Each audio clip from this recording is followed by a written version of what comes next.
Hey, folks, and welcome back once again to the Enemies List podcast with me, your host, Rick Wilson. Hey, I want to start out today. We're going to do a Q&A episode here, but I want to start out with an enemy on the enemies list. This one's pretty easy. Could have seen this one coming a mile away. Probably one of the easiest ones you've ever even thought about. It's the kind of a mini thing because he's a tiny little mini creature. He's a sort of shell of a man, a mannequin, if you will, which goes back to the words meaning tiny man. But look, as I'm recording this, Mike Johnson has ordered the House of Representatives to go home. He told the Rules Committee chairman to not disseminate a rule which allows every day the House is in session, they have to have a rule for it. And since Mike Johnson is an autocrat, a wee little pocket autocrat, that rule, as of the 21st of July, the year of our Lord 2025, is gone. They're leaving. They're not on the floor anymore. They're not in the House anymore. He has thrown them out of Washington. Why did he do that? He did it because enough Republicans and Democrats had joined together to sign a discharge petition. What is a discharge petition, you ask? Well, a discharge petition bypasses the normal House operations and can do what they wanted to do with this one, which was to send the DOJ a demand that said, you will now turn over to the House of Representatives all the relevant Epstein materials. Mike Johnson was so scared out of his frickin' mind, so utterly terrified that Donald Trump would be mad at him. He threw the House out of Washington. He closed the House of Representatives. Closed it. Shut it down. Bye. We'll come back after September. We're 10, rested and ready. You should know who Mike Johnson is. He is Donald Trump's creature, his crispy suck under the bed of the White House. Mike Johnson has gone out of his way to kill off a bipartisan attempt to look into the Epstein matter. To kill off a bipartisan attempt from everybody ranging from conservative Republicans, the most conservative Republicans, to liberal Democrats. You don't frequently get a lot of that in Washington. And this is why Johnson's on the enemies list in particular today. Look, MAGA does not represent their voters. They don't have constituents anymore. You might as well, in fact, if you're a Republican, you might as well stop doing constituent service. Just stop. Doesn't matter. You only have one constituent. It's Donald Trump. Mike Johnson proved that today by cutting off every possibility of a legitimate congressional examination of the Epstein materials. Now, I will tell you, Mike, I'm going to disappoint you a little bit. Next year, in November, when America sweeps you out of office, that night, by the way, that night, just remember, you had a chance to do the right thing. You had a chance to be a stand-up guy. You had a chance to do the right thing for America. You had a chance to do the right things for the victims of Jeffrey Epstein. You had a chance to do the right thing for the Republican Party, but none of that ever mattered to you. I don't hear a goddamn thing about, oh, we're saving the children, because you're not. You're saving Trump. That's why Mike Johnson is on the enemies list this time. And many other times he's on the enemies list just for generic reasons. He's a tiny little weird homunculus. He is so closeted and so hateful of gays that it's astounding. He's got a porn app on his phone that monitors his porn consumption. So all these things, Mike Johnson's a hateful little shrub of a man. But today in particular, by participating in the ongoing Trump Epstein pedophile cover-up, Mike Johnson has landed himself firmly on the enemies list. All right, folks, we're going to jump into the questions now. So this is the part where I have to occasionally read a question, so you're going to have to just bear with me. First question out of the box. I didn't even prep this. Speaker Mike Johnson announced he will shut down the House early amid the Epstein drama. What happens next? Is there any recourse? Any advice for Democrats and never Trump Republicans? Do you have any predictions? It won't stop the Epstein story. In fact, it probably makes it worse. Democrats should stay on this. Stay on it, stay on it, stay on it, stay on it. This is the thing that has made Donald Trump for once break from his base. His base is so unhappy. They are so angry. They are so utterly furious. By delaying it, you don't bury it. You just extend it. The dead fish never smells better on the second or third day. Look, what happens next is that Donald Trump is going to try to keep throwing stuff at the wall. He's going to keep trying to... We're going to arrest Barack Obama, the traitor. We're going to arrest him because he's a traitor, guilty, Russia, Russia, Russia. Which leads me to my next question from Diana in Atlanta. Diana in Atlanta asks, is Trump going to arrest Jim Comey, Brennan, Obama, etc., all the people that were involved in the intelligence agency's assessment of Donald Trump in 2016, which the 17 intelligence agencies, the Director of National Intelligence, the FBI, the Justice Department, the CIA, the DIA, the NSA, and every other three-letter out there, and the U.S. Senate committee that investigated it all made the same conclusion. Russia, in fact, interfered in the 2016 election. Russia, in fact, attempted to interfere in it so that they could elect Donald Trump. And that Russia, while they couldn't change any voting machines, they were changing this voting machine up here for millions of Americans. So That is Trump's latest distraction.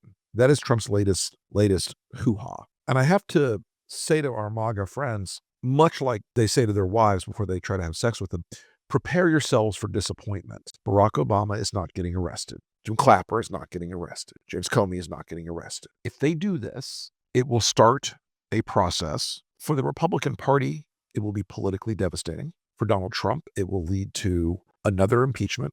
It will lead to a much worse set of outcomes on his way out the door eventually, whether it's feet first or otherwise. It will have broken one of those unspoken predicates in Washington, one of those moments that you just don't violate at a certain level. And while Trump is the transgressive guy, while Trump is the dangerous, chaos agent, I have to say this. I hope they try to arrest Barack Obama. I think in a lot of ways, Trump's always an example of the frog is boiling in the pot very, very slowly. It doesn't hop out. I believe that would cause the frog to hop out of the proverbial pot. You do that, you will have millions upon millions upon millions upon millions of Americans in the streets. If MAGA thinks they can get away with that one, I have some incredibly dire news for you.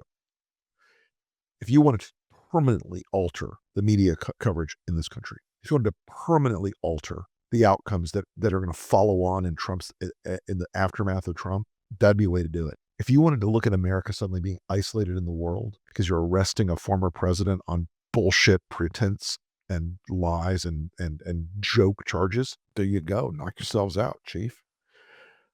But they won't. And this is where I think this thing is kind of funny, because the MAGA folks now believe, and let me bifurcate the MAGAs into two categories here. The scamfluencers, the bullshitters, the influence types,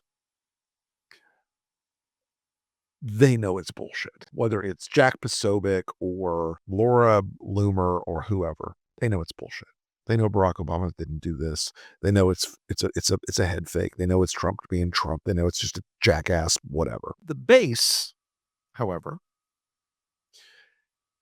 all of their anxiety, their nervousness, their fear, their sense that something is badly off with Trump and that something is badly, badly, badly off with MAGA over the Epstein matter, they kind of want this. They kind of feel like they need this moment. The dog often regrets chasing and catching the actual bumper of the car. So they're going to have disappointment one way or the other. They're going to either be disappointed that Barack Obama does not get arrested, which is the most likely scenario, by the way, or they're going to be disappointed that he gets arrested and the country rises up. Nothing in my mind could make me happier than disappointing MAGA each and every day. Nothing in my mind could make me happier than watching them flail like a bunch of freaking morons every day. This is going to cause them to flail a lot. They are now in their heads already picking out a gibbet for all these people who were involved in the Russia investigation. They've got it clear in their minds. They're all traitors. They all committed treason. They all deserve the penalty for treason in America, which is death. So when they don't get arrested and they don't get sentenced to death and they don't get executed, one more time for MAGA to understand that Trump's just playing them, just bullshitting them, playing them like a fiddle, like fools. They are fools in many, many ways. They are objectionable people in many, many ways. But the foolishness of their belief system in Trump has been impervious to reality for a long time. It's less impervious now. And frankly, it's a lot more dangerous for Trump. Question from Mitchell in Tampa, Florida. Well, hello, Mitchell, in my hometown. Mitchell asks the following question. It's one of those more personal life questions, so I'll answer it because we're on the Q&A day. Read about you having trouble with your airplane recently. What kind of plane is it?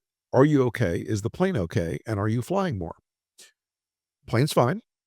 It was a relatively minor thing. It was a fuel pressure line leading to the fuel pressure indicator gauge, which popped off of the manifold on the engine and caused the engine to start seizing and hitching a bit because of the differential in the air pressure. The thing didn't seal off. We did not declare an emergency because we were in a position where we could ask for an immediate return. They understood we had a mechanical issue.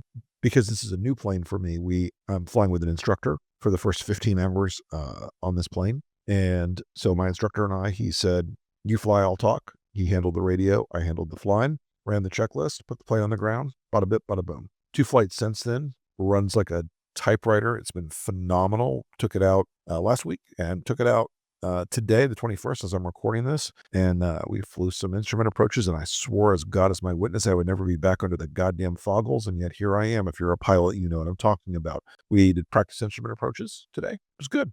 It's good. It's a Beechcraft Debonair, 1967 model. She is gorgeous, amazing engine, amazing paint, amazing condition on the aircraft. Needs new avionics because it looks like something from 1979, but love it to death, and it's great fun, and looking forward to using it more. There's a question from somebody named William, and it's like 57 paragraphs. Okay, but William, I'm going to get to you quickly. Would ask your opinion about the Supreme Court becoming fully fascist. This past term saw the court give Trump everything but a free lap dance. They decided to stop nationwide injunctions, allowing the Biden presidency. I'm sure that wasn't influenced by politics.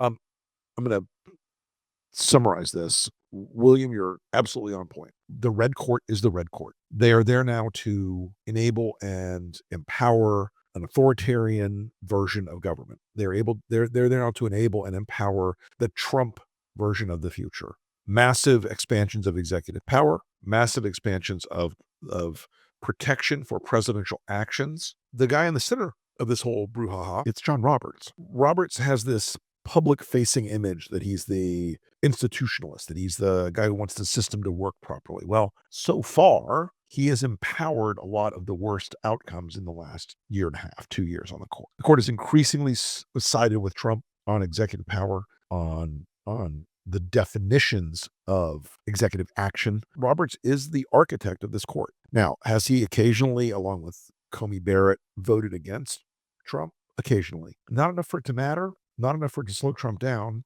And I will say this, right now the court is seeing increasing numbers of cases where the administration has just flatly said to the Supreme Court or other courts, fuck you.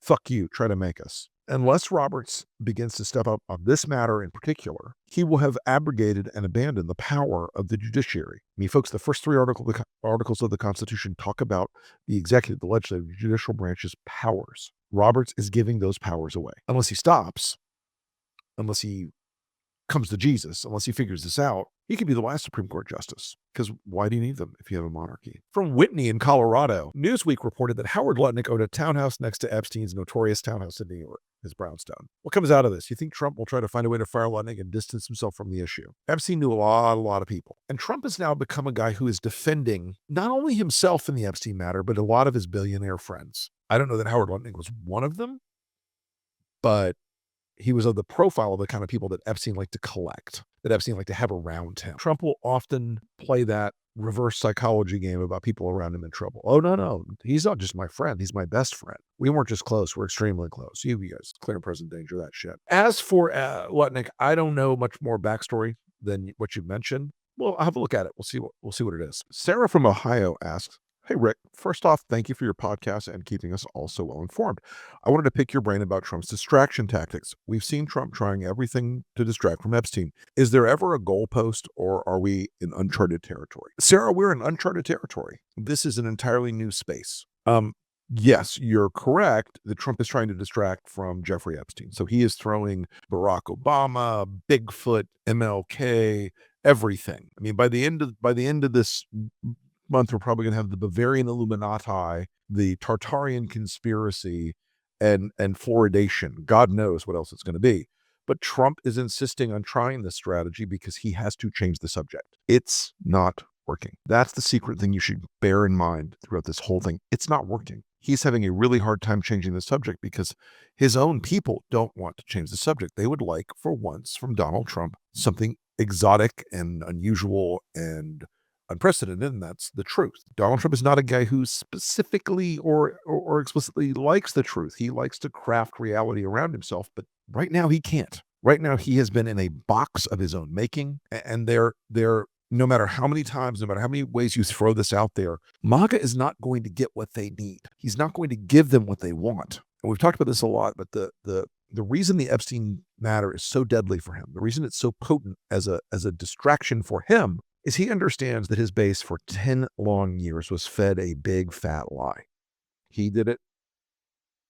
The creators of the Pizzagate myth, Jack Posobiec and others, Alex Jones, all these conspiracy folks, the Gateway Pundit, all these conspiracy weirdos, QAnon folks, Mike Flynn folks, all these people generated this singular narrative that said to MAGA, there is a global conspiracy of Democrats engaged in a worldwide ring of child pornography, pedophilia, child cannibalism, drinking the blood of children to absorb the adrenochrome. They had this central belief that inside of everything they couldn't understand was a conspiracy led by Democrats to protect a global pedophile ring. He spread this too. He did this also. Epstein was the Rosetta Stone of that pedophile ring.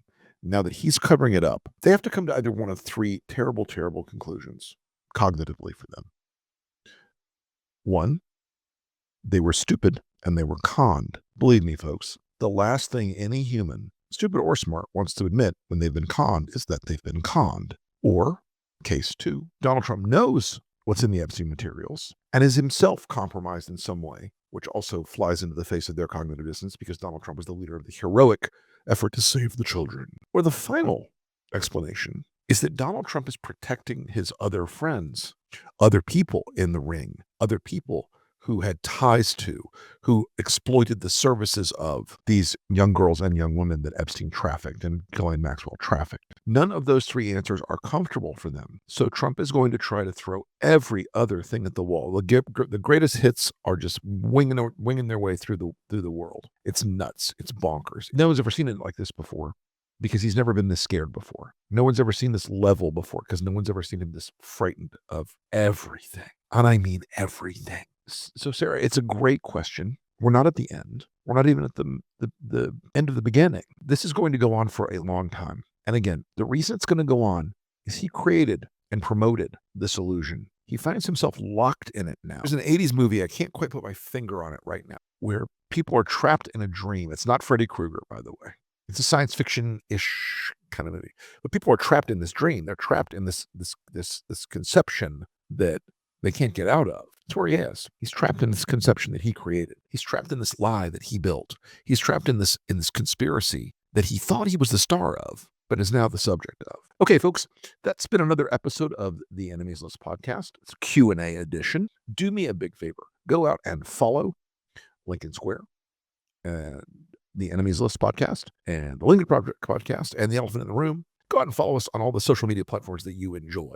We would really like it if you would like and subscribe on YouTube. Hit that bell so you get notified when we've got new episodes coming up. I'd also really appreciate it if you follow me on Substack, either free or as a supporter at the Rick Wilson. It's called Against All Enemies, which is the big theme of my life. Folks, this fight is going to go on. This summer is going to drag on for a lot longer. It is the middle of July right now, and things are much more spicy in D.C. than you would have imagined they would be. Anyway, we will talk to you again soon. Thanks so much for listening, and I'm Rick Wilson. See you again.